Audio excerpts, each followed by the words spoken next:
사람들이 저를 너무 강하다고만 보는 것 같았어요. 그러니까 뭔가 저 친구는 절대 무너지지 않고 되게 이성적이고, 자기 할 일 딱딱 하고, 약간 이렇게 생각을 하는 것 같더라고요. 그러니까 사람들이 그렇게 저를 인식해 버리니까, 제가, 저 스스로도 제가 누구인지를 모르겠는 거예요. 제가 저 스스로도 내가 지금 힘들면 안 되는데? 사람들이 나를 너무 강하다고 생각하니까 나는 지금 강하게 있어야 되는데? 라는 생각을 하면서 스스로 무너질 기회조차도 주지 않았었던 것 같아요. 그래서, 이렇게 내가 사람들한테 이야기하는 모습을 보여주면은, 나 스스로에게도 도전이지만, 이걸 보게 될 관객들이 많아진다면? 그분들도 숨어 계신다면, 그분들도 자신의 본 모습을 드러낼 수 있는 좀 고백의 용기가 되지 않을까 싶어가지고, 이제 영화를 제작하게 됐습니다.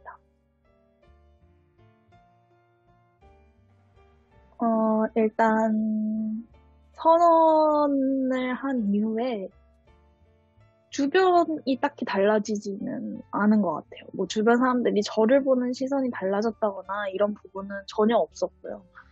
뭐, 물론 그분들이 속으로는 어떻게 생각하고 계실지는 모르겠지만, 선언 이후에 가장 크게 달라졌었던 거는 저 자신인 것 같아요. 제가 힘들 때 힘들다고 얘기할 수 있게 됐고, 제가 쉬고 싶을 때 쉬고 싶다고 얘기할 수 있게 됐고, 뭔가 이제는 마냥 그냥 강한 사람이 아니라, 나도, 어, 지치는 순간이 있다라는 거를 스스로 인정하게 되면서, 저도 저 스스로한테 쉬는 시간을 주게 되고, 사람들도 저를 좀 더 인간적으로 느끼는 것 같아요.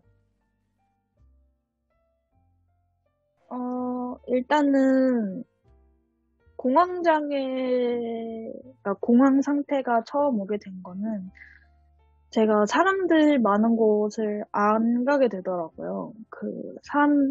사람들이 많고 또 특히나 실내에 있을 때는 숨이 안 쉬어지고 그리고 이명 같은 게 계속 생기는데 뭔가 저 혼자 이 세상에 소속되어 있지 않은 느낌을 받았어요. 이명이 막 소리가 뭉개지면서 들리다 보니까 숨도 안 쉬어지고 그러니까 제가 어느 순간 사라져도 이 사람들은 아무렇지 않을 것 같다라는 생각이 자꾸 드는 거예요. 사람들 사이에 있으면서. 그렇게 공황을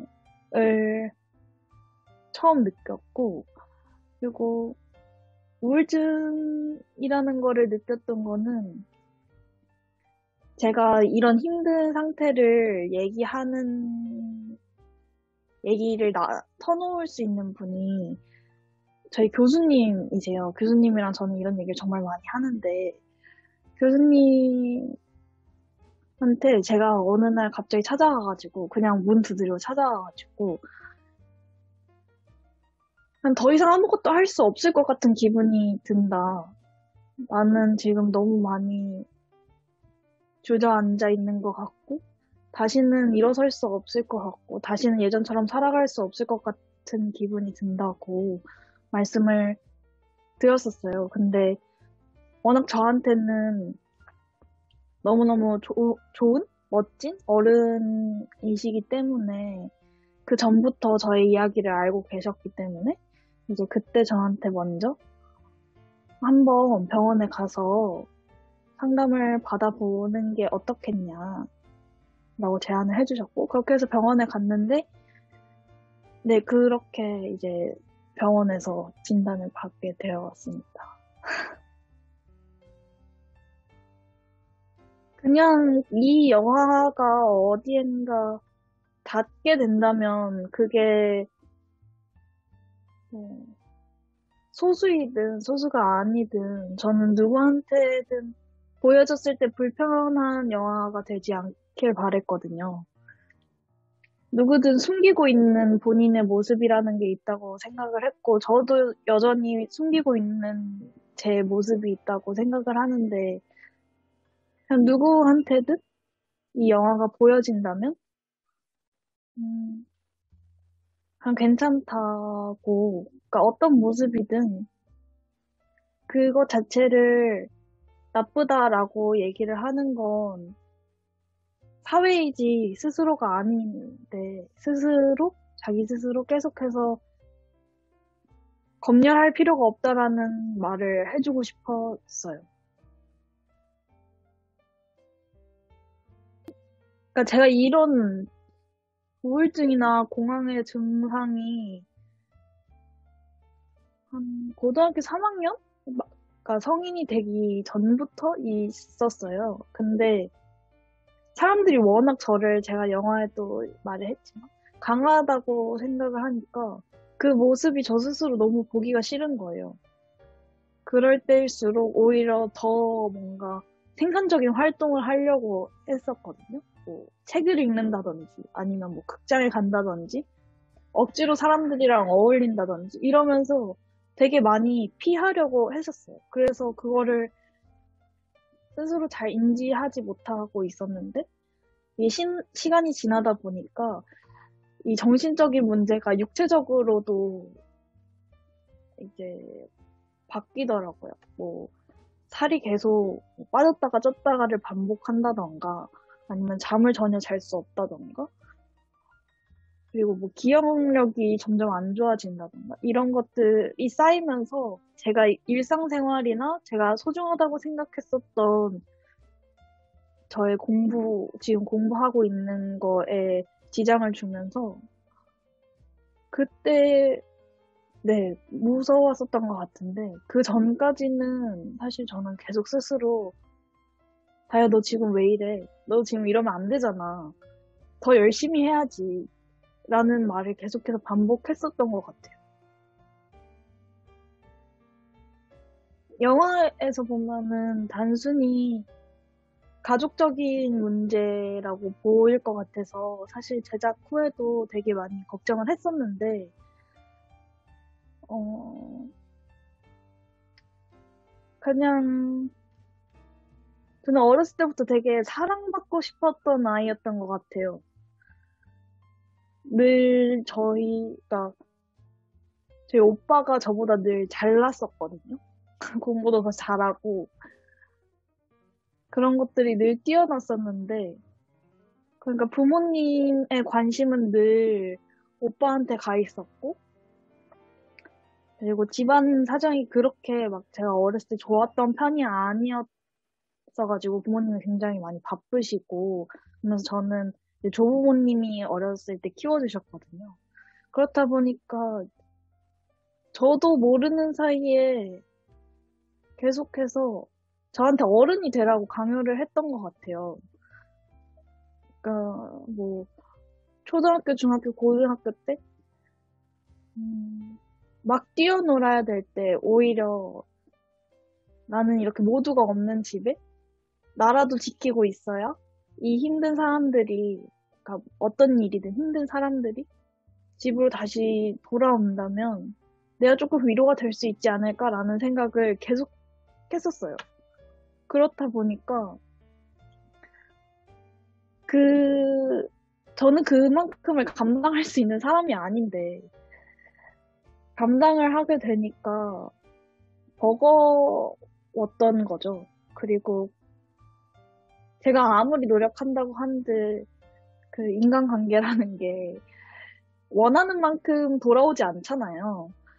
그러니까 거기서 계속 제가 실망을 하는 거예요. 근데 그게 뭔가 계속 저의 부족함이라는 생각 때문에 저는 스스로한테 계속 찍찍질을 하고 근데 또 나아지는 건 없고 이러면서 그게 우울감으로 바뀌었던 것 같아요. 저에 대한 실망감. 일단 사람들이 생각하기 되게 막 피폐할 것 같고 의사소통도 잘 안 될 것 같고 뭔가 집단 생활이 불가능할 것 같고 이렇게 생각을 많이 하실 것 같은데요. 뭐 물론 미디어에서 보여지는 그런 모습들이 너무 많다 보니까 당연히 그렇게 생각을 하실 수 있다고 저도 동의를 하는데, 생각보다 다들 엄청 강하고, 그리고 또 요즘 같은 때는, 주변에 누구든 있을 법한 것 같아요. 워낙, 어, 사회에서 요구하고 있는 그런 모습들이 강하다 보니까, 각 나이대에 요구하는 모습들이. 그렇기 때문에, 저도 사실 엄청 강한 사람이었거든요. 누가 봐도, 그러니까 제가 저의 과거를 돌이켜 봐도 저는 제가 다른 사람들과 있을 때 저의 모습이 우울하다거나 이랬었던 적이 단 한 번도 없었어요. 그리고 그게 뭔가 스스로가 약하다고 생각을 해본 적도 없었고요. 근데 이제 사회에서 보여지는 모습, 그러니까 그 미디어에서 보여지는 모습이 뭔가 이런 병을 안 갖고 있는 분들은 뭔가 말도 잘 못할 것 같고 나서지도 못할 것 같다라는 인식 때문에 주변에 별로 없다고 생각을 하시는 것 같아요. 근데 생각보다 주변에 이런 고충을 갖고 있는 분들이 정말 많고 그렇게 미디어에서 정의해놓은 그런 이미지적인 모습들 때문에 스스로가 나는 아직 도움받을 정도는 아닌가 봐 라고 생각하시는 분들이 정말 많아요. 근데 그거는 개인적인 차이일 뿐이지, 네, 그거를 편견을 두고 그거를 딱 정해놓지 않았으면 좋겠어요. 감정의 문제라는 게. 저는 이제 저 개인이기 때문에 다른 분들은 어떠실지 모르겠지만 저 같은 경우는 특별히 다르게 보지 않았으면 좋겠어요. 그러니까 이게 굳이 그러니까 저를 누군가가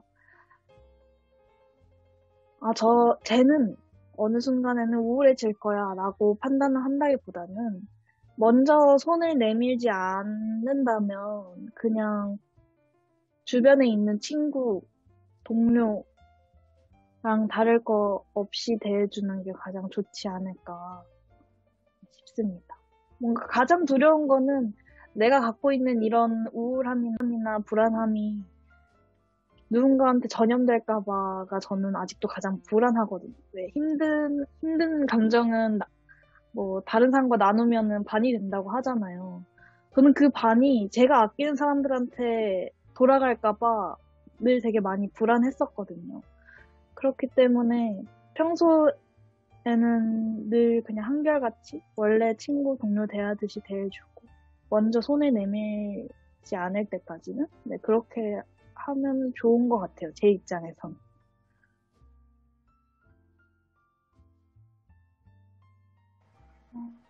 특히 한 사람이라고 꼽는 게 어려운 것 같아요. 어떤 한 사람이 저를 지지해줘서가 아니고, 제가 아끼는 제 주변 모든 사람들이 사실 이렇게 생각을 하고 있었다라는 것들이 쌓이면서 되게 많이 극복이 됐었던 것 같거든요. 그렇기 때문에, 막, 사실 공통적으로 보면은, 괜찮아. 뭐, 별로 다르게 보이지 않을 거야. 라고 얘기를 해주는 분들이 많은데, 그, 어떤 분이, 사실은 얘가 되게 어린애구나. 라고 얘기를 해주신 분이 계세요. 인터뷰를 할 때. 그때 저는 정말 너무 감사했거든요. 뭐, 물론 다른 분들도 다 너무 감사했지만, 저는 한 번도 누군가한테 어린 애였었던 적도 없고, 어린애이길 바랬던 적도 없었던 것 같아요. 근데 그 시간을 지나치고 성인이 됐다는 게 되게 스스로한테도 되게 많이 아쉬웠는데, 내가 누군가한테 보여주는 나의 진심은 아직은 어릴 수 있구나, 라는 생각 때문에 그 반응이 가장 기억에 남는 것 같고, 네, 그런 것 같습니다.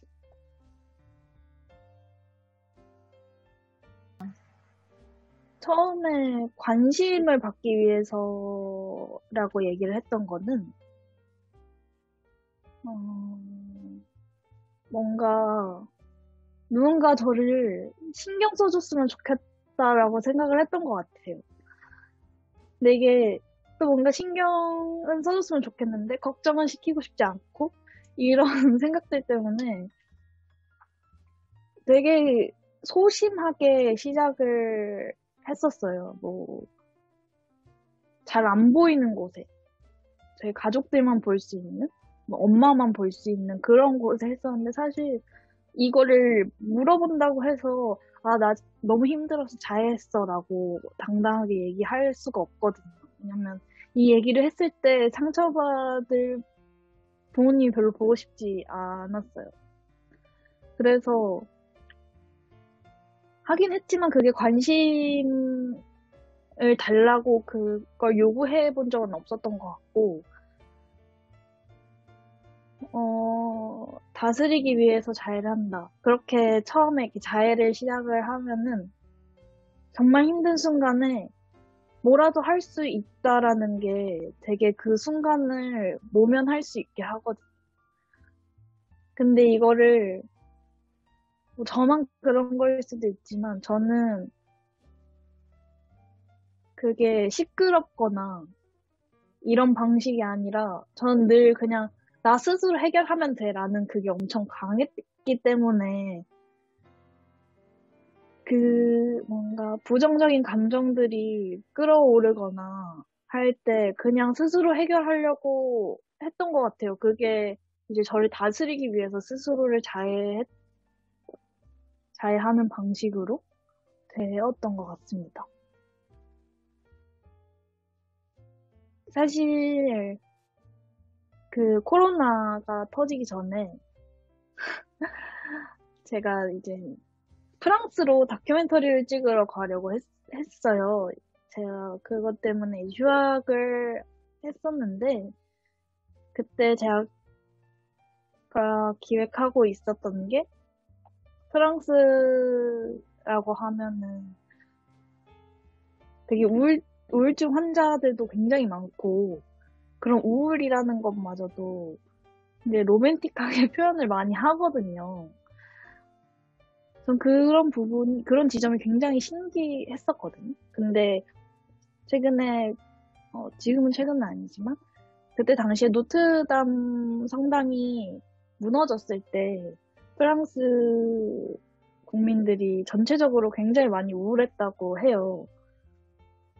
정말 그냥 어린 친구들부터 연세가 많으신 분들까지 그 성당이 무너지는 거를 앞에서 지켜보면서 네, 그랬을 정도로 굉장히 그게 프랑스 사람들 전체적으로 감정의 동요가 많이 됐었던 사건으로 알고 있는데, 그때 제가 궁금했었던 거는, 과연 그 성당이 무너져서 그런 거라면, 성당이 다시 재건되는 과정에서 이 사람들의 감정이 치유가 될 수 있을까라는 그러니까 그런 궁금증이 있었고, 그러면서 이런 감정이라는 게 전염이 된다고 하는데, 이 사람들의 감정이 치유가 되는 상황 속에 내가 그 사람들과 함께 어울리고 있다면, 나도 아직 치유되지 않은 이 감정이 조금 나도 더 치유될 수 있을까라는 의문을 갖고 있었고, 그래서 그런 다큐를 기획했었어요.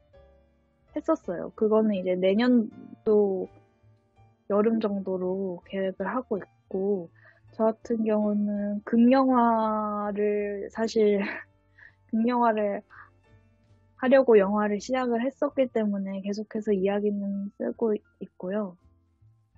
네, 그래서 아직은 공부 중입니다. 연출 계획은 다큐멘터리밖에 없고, 네, 극영화도 쓰고는 있습니다.